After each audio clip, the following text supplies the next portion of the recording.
first aid, person choking and drowning. Choking and drowning are two distinct medical emergencies, both involving a blockage or restriction of airflow that can lead to life-threatening situations if not addressed promptly.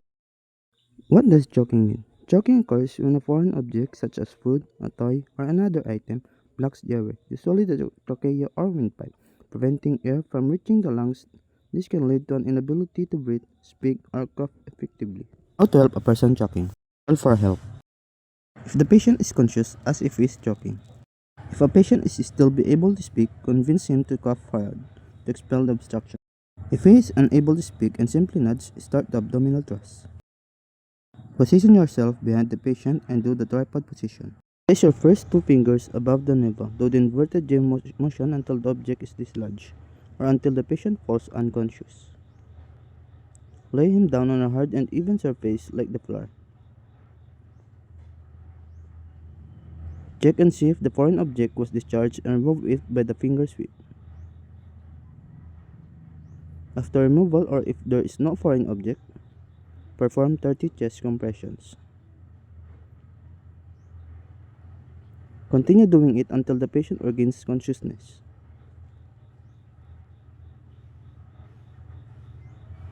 Or until the rescue team arrives.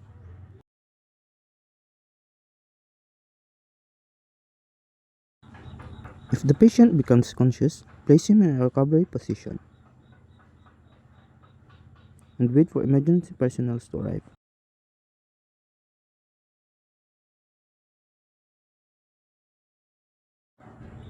Drowning. What does drowning mean? Drowning is the process of experiencing respiratory impairment due to submersion or immersion in a liquid, typically water, leading to an inability to breathe. It can result in death or fatal drowning or survival with or without injury, non-fatal drowning.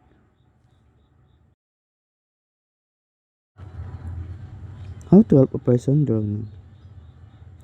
First, always make sure the scene is safe.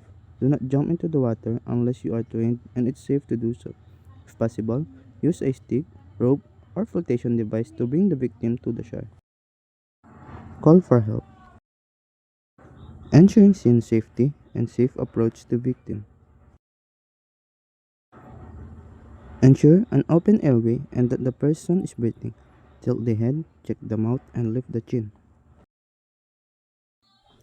Check for breathing and pulse for up to 10 seconds.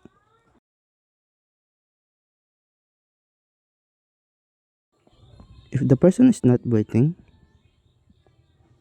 perform CPR with 30 compressions and 2 rescue breaths.